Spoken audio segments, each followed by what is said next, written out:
Hello, everybody, and welcome to this episode of Financial Transformation Live. My name is Hannah Munro, and today we're going to talk about re-engineering your quote to cash process.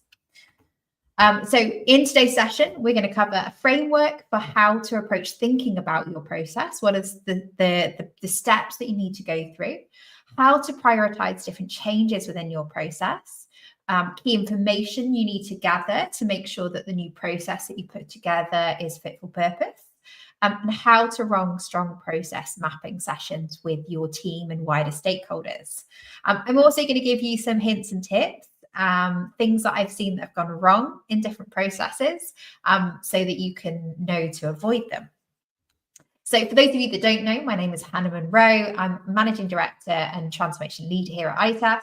So ITAS are a Sage technology house, but we're very much focused around financial transformation consultancy. It's just that we use Sage technology to do it. We've won a number of awards. If you want, you can have a gander through those. But without further ado, let's get started.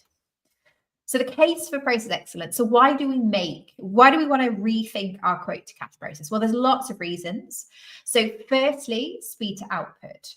How do we get faster processes from quote to collecting cash? Because if we can minimize that process, it saves us money in terms of potential cost for creating, cost of interest for getting loans to cover the gap and the days to pay. It minimizes our average days to pay, and also we optimize our cash flow and potentially our cash flow runway.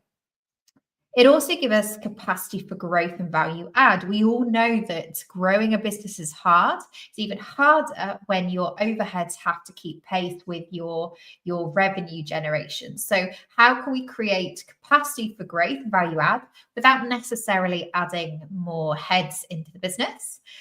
And also it ensures consistency and quality of results. So perhaps there's a point in your cycle where perhaps you're mischarging somebody for something because there is human error. Maybe you're struggling to manage things like revenue recognition and you're getting issues with that. So it's about creating consistency and quality of results. I always like to say that process improvement is a journey, not a destination. So for me, this is something that should be a cultural shift. We should always be looking at how we can make our processes more efficient. And once we start on this journey, there should be regular reviews to ensure that we're optimizing for it. So please don't think this is a one-off exercise. Don't get me wrong, you can do a lot of change in that one-off exercise, but actually creating a culture of change within your finance team, constantly thinking about ways to adapt and improve processes will make you stronger, both as a leader, but also as a team.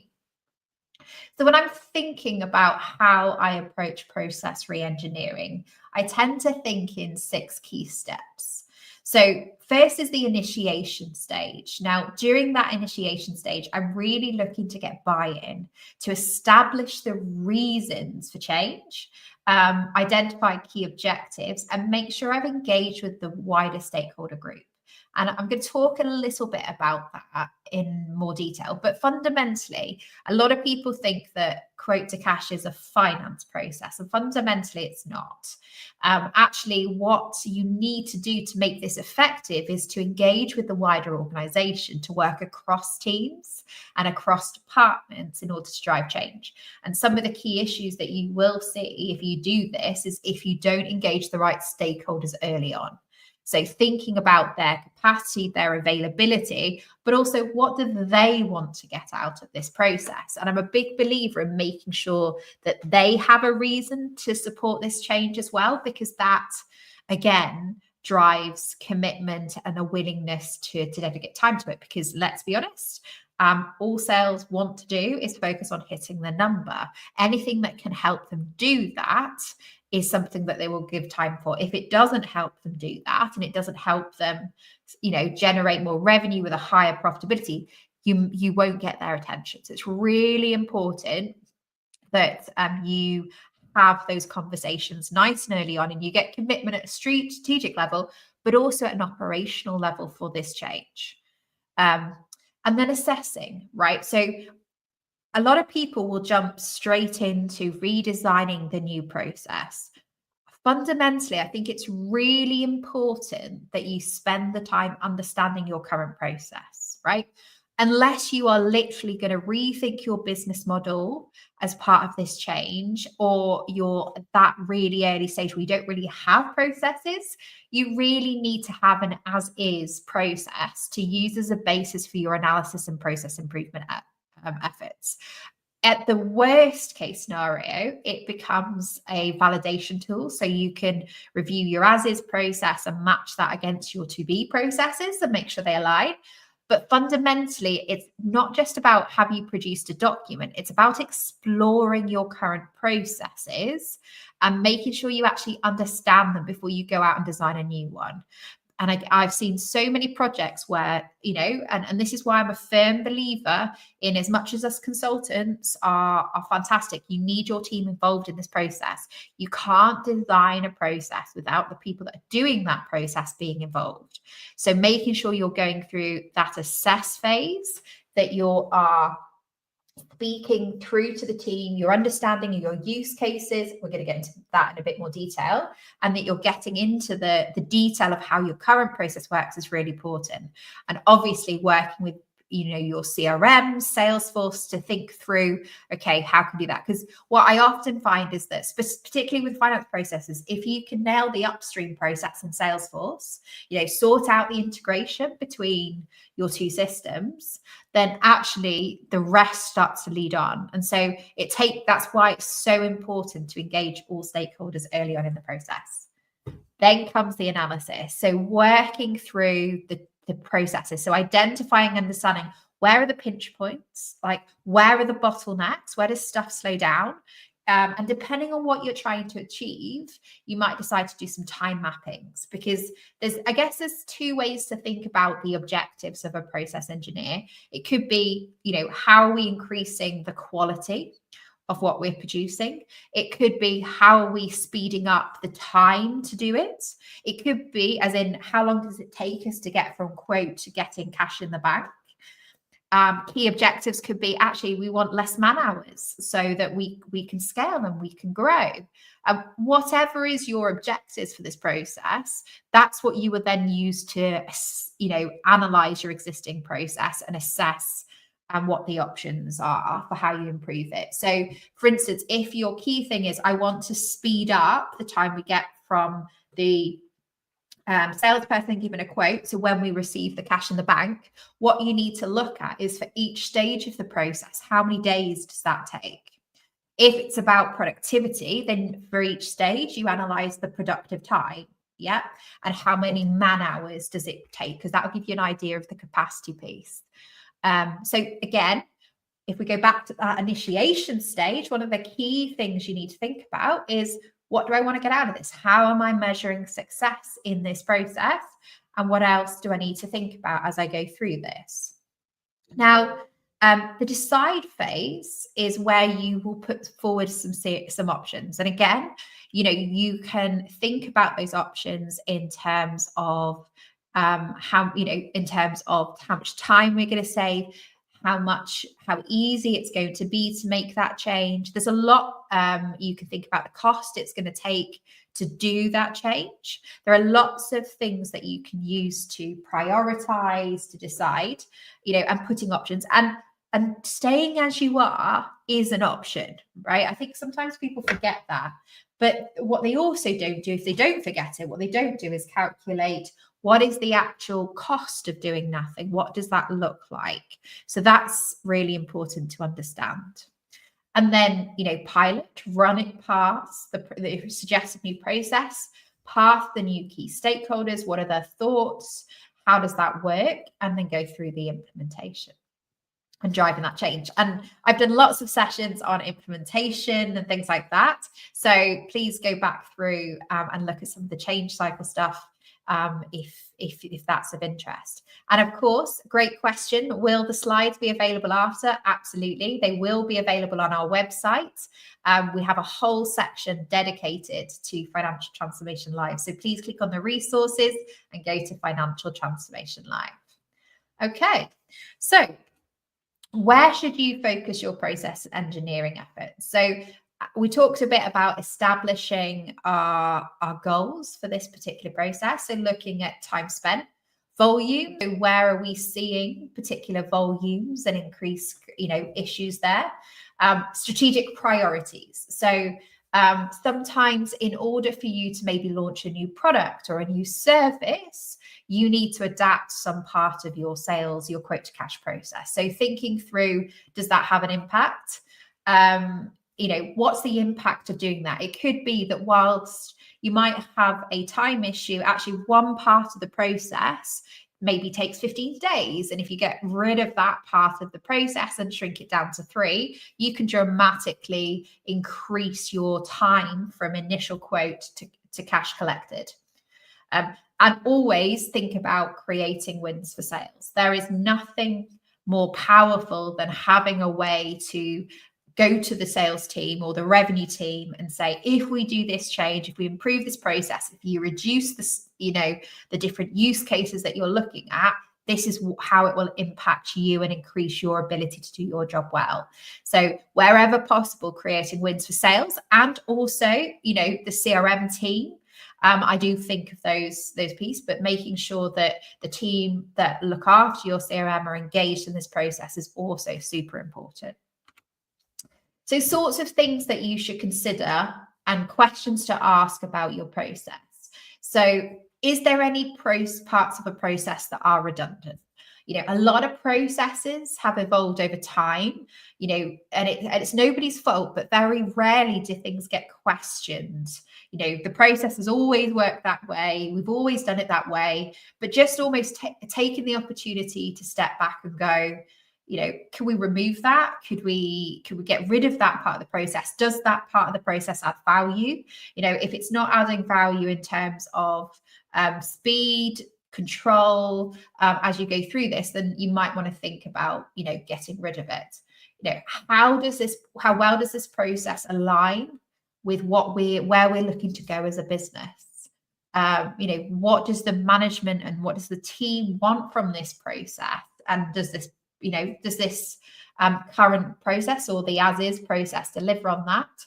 Are there any opportunities to remove complexity? Because we all know complexity is the enemy of automation. So the number of scenarios, and we'll talk about use cases, but reducing the number of use cases that you're working with can dramatically increase the automation that you're able to put forwards. And is there any risk in terms of the process? So in when you're looking at your process, is there an area where people can kind of skip through things? Like maybe they're doing a weird and wonderful billing arrangements, and there are no challenges or controls around what they're able to offer. So using this as an opportunity to evaluate controls as well as increasing automation is a great opportunity. Delaying it. So that's requirements analysis. So what is it that we're looking to achieve, and how we look at that? Delay analysis. So when you're looking at your process and the gaps and the time each part of the process is taken, are there any elements that are taking too much time? So they're consuming more of the end-to-end process time, if you look at it from start to finish, than it initially should have done. Is there any parts of the process which are bottlenecking? So if you do have an approval, is it taking too long to get the approval? Is there a limit in terms of capacity, and how could we reduce that there and minimize the need for approval? And do you need any kind of technology or resources, or what do you need to prevent that delay in that process? And then resource analysis. So thinking about the process in terms of the internal resources that it's consuming. So too much resource, is it using up particular person's time? Is it using up particular team's time? So maybe in finance, you're really trying to streamline and lean, and then there's an issue whereby that's consuming too much of finance resources. can you increase the efficiency? So it might still need that individual, but can you make them more efficient? Could you move to more of an exception-based approval versus looking at every single one? And are there any manual parts of the process that can be automated? So just asking those questions, both of yourself and looking at the process, but also of others, and to get their views on how you go through that. So one of the areas that I often see is, even if people know, very often people know that they need to map out their process, and they'll produce a lovely, a nice standard operating procedure, and we'll get a process map. But what they haven't done with that process map is think through the use cases. And that's where I see processes start to expand and start to, we're increasing the complexity. So it's really important to make sure that you understand your different use cases and scenarios before you go and build your new to be process. So for instance, I would look at the customers. Are there different categories or type of customers? So you might work with a straight to consumer model, you might go through partners, you might have a web presence, however you define your customers. You might have one-off customers, recurring, contracted customers, thinking about the different groups of customers that you have, and then evaluating how does the process change as you go through that. Yeah. What does that, are there any decision points that happen through, how does the volume differ? So for each of those different use cases. So 30% via partner, 70% direct, for instance. So understanding the makeup, because the last thing you want to do is be designing processes around rarely used scenarios. And we'll see that as we go through. Understanding how processes differ depending on the products you sell. So, you may have recurring revenue and non-reoccurring revenue products. How does the process differ when you're doing maybe professional services versus subscriptions? What about if different teams are delivering different products? How does that differ? So thinking through the different offerings that you have and how that changes the quote to cash process. Billing scenarios. So for me, this is the way in which you generate what is the invoices that you need to pay. So it could be that you have a quarterly cycle. You could trigger it, if I think through subscriptions, there are so many different variations. It could be flat fee, usage based. It could be a monthly, quarterly, yearly subscription. It could be initial upfront. So thinking through all of your different billing scenarios and what they look like. If you've got PS service, you might be doing time and materials, you might be doing fixed fee. There are all sorts of options there. Thinking through price lists. So where I see a lot of time spent on things like approvals, it normally means that the pricing methodology isn't necessarily nailed down, as in we don't have things like price books set up for people to pull from. So being able to pull price lists and be able to understand, how those price lists differ, again, by customer, by product, by billing scenario, and where those are stored, how they're updated, and then evaluating your process depending on that, because that might change some of the ways that you operate as you go through. Revenue recognition. So this is key. So very often, depending on whether you're UK based, you're US based, you might be following different, IFRS or the different sort of revenue recognition standards, depending on what accounting principles you follow, but making sure that based on the scenarios that you put through, the use cases that you've got, you understand what are the revenue recognition types that you need to be able to do, and how does your revenue recognition process work as part of this flow is important. Again, it can often get forgotten, and then you might end up putting more pressure on your finance team at the end by making some changes to process you don't even realize. And sometimes it could be super easy to collect like start and end dates earlier on in the process as that comes through from, say, Salesforce, putting those dates in so that when you get out the other side, it's really easy and simple to do. Invoicing templates. Again, this is where I've had this before actually, where, brilliant process map, but they hadn't thought through how the different invoice templates needed to look. Now, there's always should be a challenge about, are they as simple? Can we stick with one invoice template that works for everybody? That's always a question. But sometimes, depending on the industry that you work with, the customers that you're dealing with, there may be some need for some tailoring of templates. It could be brand-based, it could be product-based, etc. So thinking through your actual documentation that you send to customers, the contracts that you need to send out to them, how is all that process working as well? And how does it differ depending on the use cases that you've got here? Payment collection. So again, so everyone will go through all the way to, right, we sent the invoice out without going, okay, so some of these customers, they pay via card. Some of these do bank transfer. Some of them have payment plans that we have to agree, thinking through the different variances, and then how does that impact your process? Like fundamentally going back to your process and going, if they pay by this payment method, does that change our process? The hope is no, but if it does, you need to do that. And finally, for each of these different use cases, deciding what is going to be an agreed use case and what is going to be an exception. Because if something is random, so you've done it once in the last 3 years, there is absolutely no point building a use case for it. As long as you can manage the process, there is no point in saying that this is a use case, because it's not, because you've done it once, it's an exception. And actually sitting down with your sales team, your Salesforce team, your finance team all together, and thinking through, like, what are we agreeing are the agreed use cases that we are going to build this process around? And how are we going to manage exceptions to that? And generally, you want to make the exception process more painful for the salesperson than the norm, because then what that does is encourage them to move to the normal. So having extra controls and checks and balances, etc., on the exception process, so that you're funneling everything through. Now, some people say, well, every process should be easy, but if you want to change behavior, you have to make it easy to do the right thing.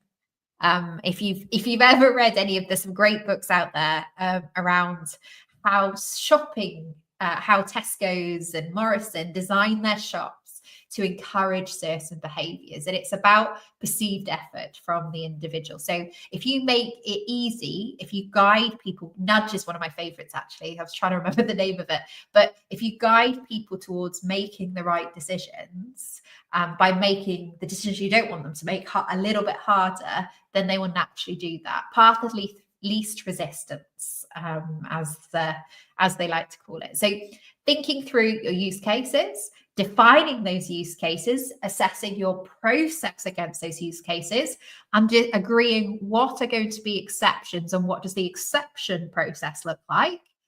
And that's a great way. And I would also say validating as well. So one of the things that I have actually had, I remember it vividly. I was working with a really great customer. I love them on their Salesforce to Intacct integration. And they gave me a very small list of use cases.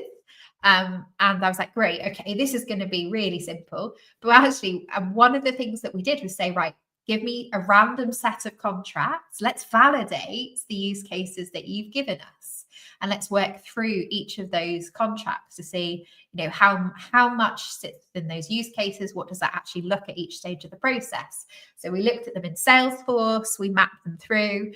And actually, it turns out that they had more use cases that were commonly used that the finance team almost didn't know and understand. So this process is really important, not just the documentation of what you think the use cases are, but then going into CRM and validating, and where possible, putting a percentage on it. So your customers, what percentage fall into categories of customers, what percentage falls into your different products, what percentage are on monthly, annual, quarterly, etc. So then you can decide how you prioritize your effort, but also it tends to open people's eyes as to how much work people, what is actually going on with the business. Because once you open this Pandora's box, you have really great opportunities to have conversations upstream to make the process more efficient. Because actually, sales very often won't realize that if they go down this route with a billing scenario, the paperwork and the drama and the issues that it creates downstream in finance. So this is a brilliant opportunity to connect sales and finance and bring those teams together, and also evaluate your underlying technology stack as part of it. So things you need to think about when you go through this is, wherever possible, can you remove manual processing, right? So can you automate, so do those manual tasks, for instance, populations of fields or checks. If finance are checking a screen to see if everything's filled out, can you do some validations upstream in Salesforce or HubSpot to automate what, the population, so we don't get those blockers and barriers? Thinking through integration. So once, the deal has been closed and it's all been signed off, the opportunity has been closed, how does that get into your finance system? What data manipulation needs to go on to push that through, and how can you minimize it? So sometimes some small tweaks upstream can make that process to get invoices out a lot faster and quicker, and normally everyone's a lot happier about that.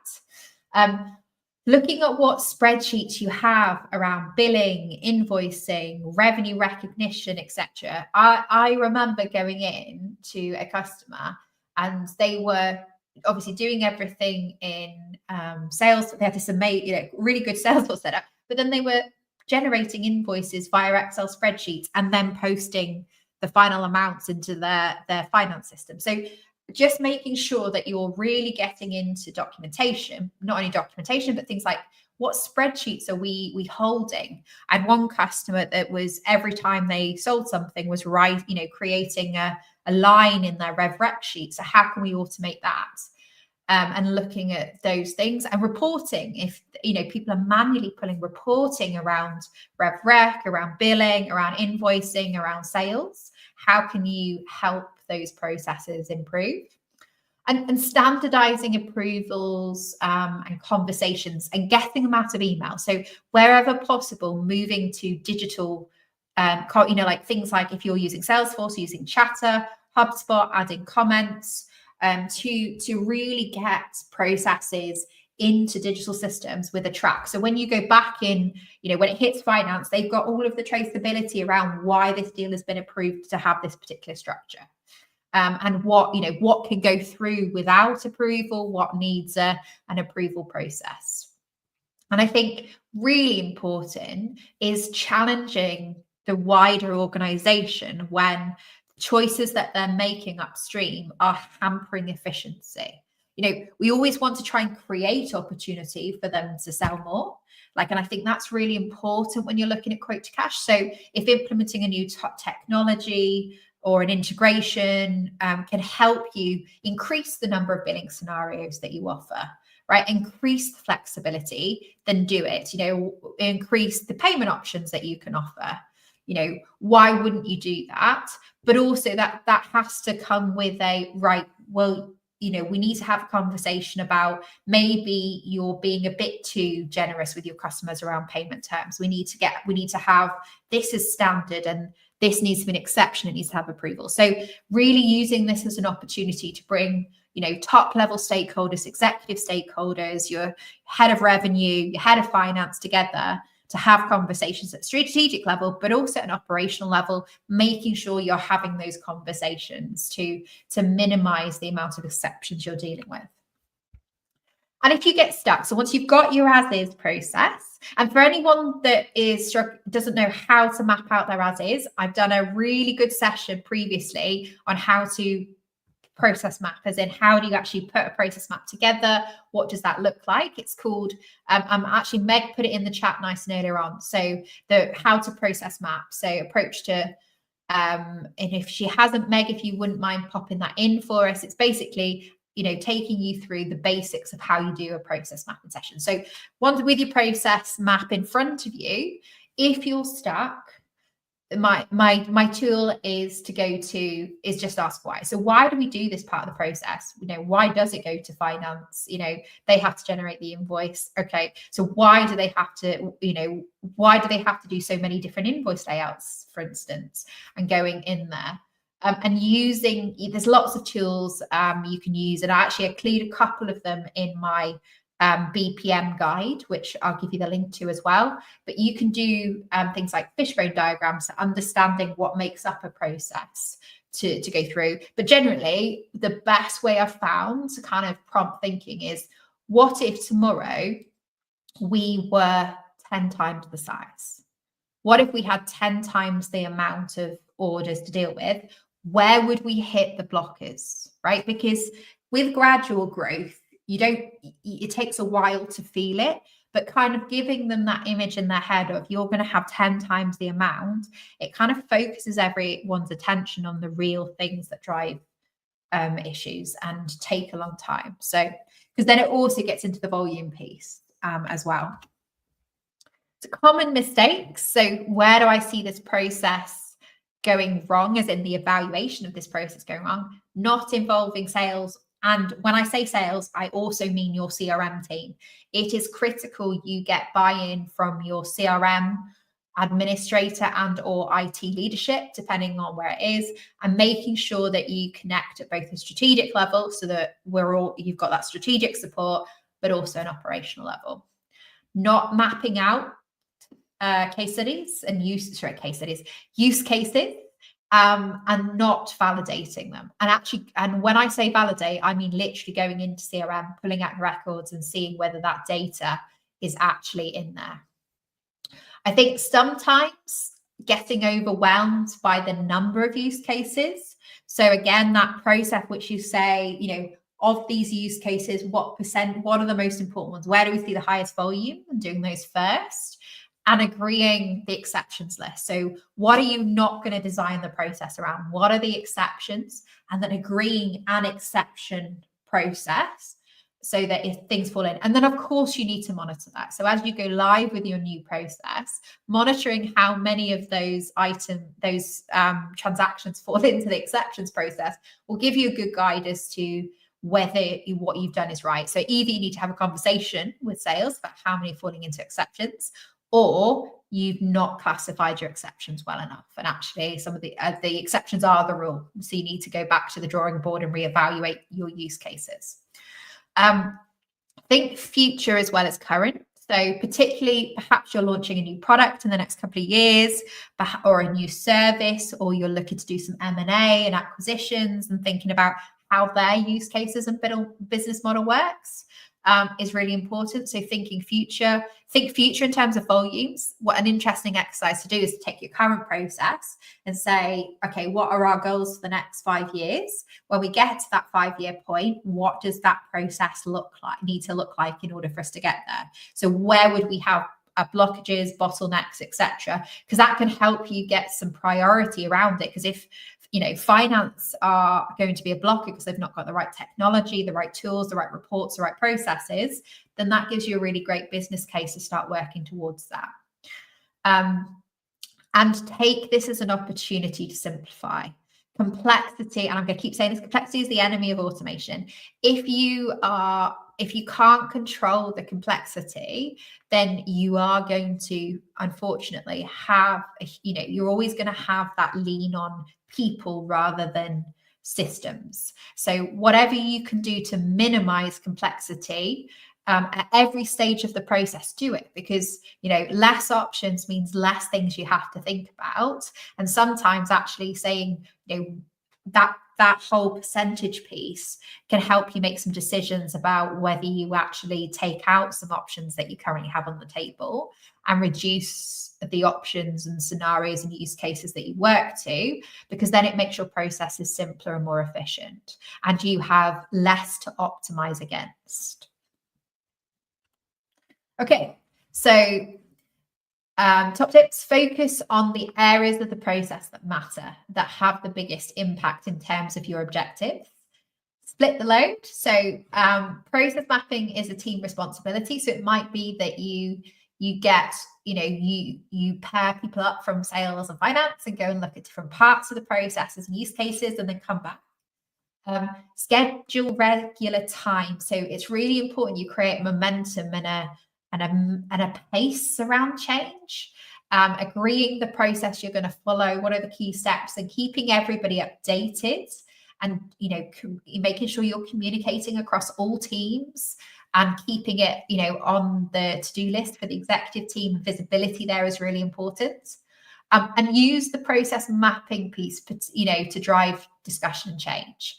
I'm a big believer in kind of getting the to be down really quickly and then focus, and then having a conversation about, okay, like, how do we drive change here, and thinking outside of the box, not just going, oh, we're going to stick a tool in.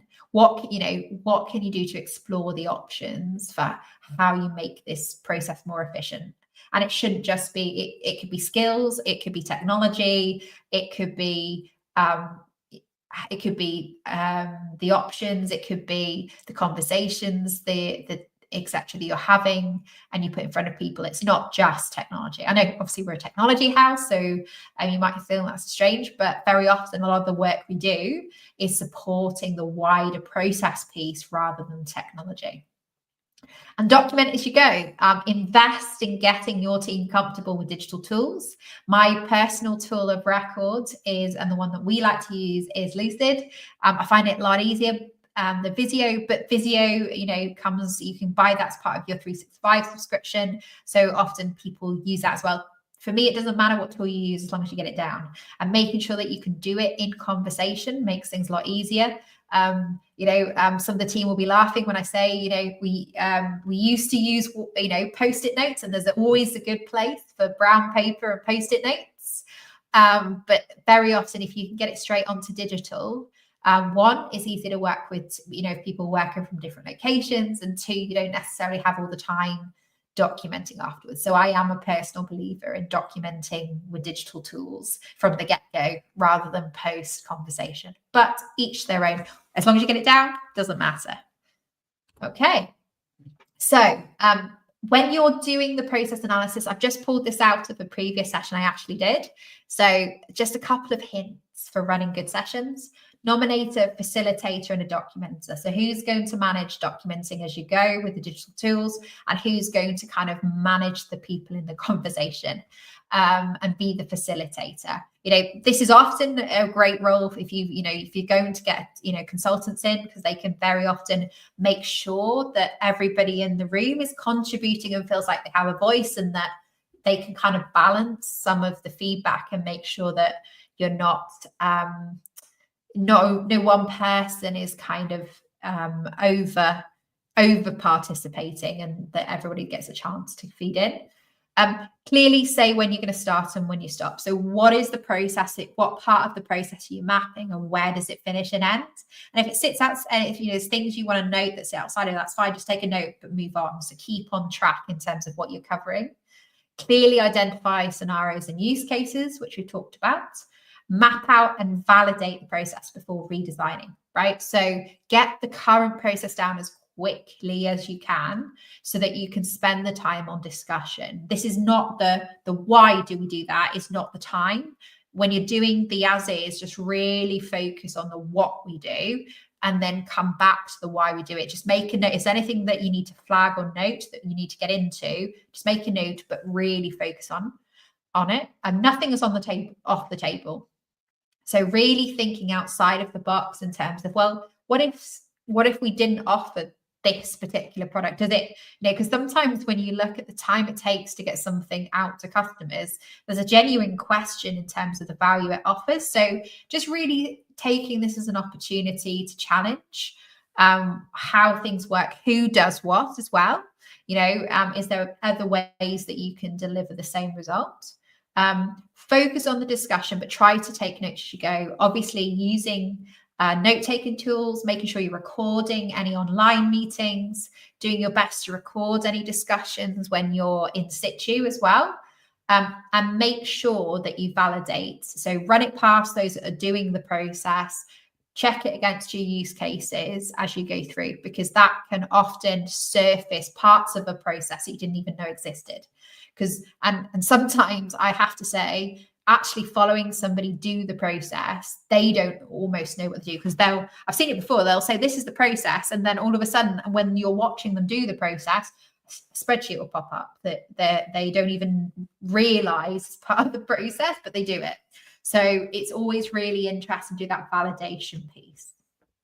So we talked about the initiation, the assessment of the existing processes, the analyzing, deciding on which options you're going to do in terms of process change, piloting and testing that, making sure you've got the buy-in from the wider team, and then implementing your new changes. So thank you so much for joining me. Our next session is going to be on understanding the AP, accounts payable maturity curve. So how can you assess how mature your AP function is? So we're going to do some sessions on that in April. And in terms of useful content, so I mentioned a few of these things, but if you're looking to streamline your finance process, I actually did a very detailed guide around how to do this. Things to consider, tools, etc. So that is available and downloadable. It's a fairly chunky guide, but hopefully you guys will just pick out the parts that you want to use. I've also done a previous session on doing your finance processes, so I would suggest you have a look at that. For those of you that are interested in exploring options for AR and automation, so obviously we've got the automating your finance process with Sage Intacct. We've got a series of AR tools as well on our website if you want to explore that. And for those of you using Salesforce, we've actually got some really great mapping of what a connected finance and CRM could look like. So I put in the Salesforce Users Love Sage Intacct webinar, but we've actually got some end-to-end demos of like Salesforce contract to pay, and also opportunity to invoice processes, as well as the not-for-profit donation ones that, some information on that as well. And that's available on our website, www.itassolutions.co.uk.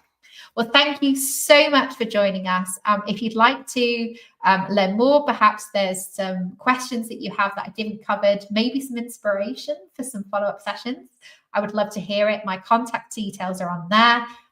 If you're interested in exploring how we can help you both evaluate your current processes and help you design your new processes and potentially your technology stack, we'd love to hear from you. www.itassolutions.co.uk. Thank you so much for joining me, guys. It's been an absolute pleasure as usual. And thank you for your comments and feedback as we go through this process. Looking forward to seeing you next time on Financial Transformation Live. Take care, guys, and I'll speak to you soon.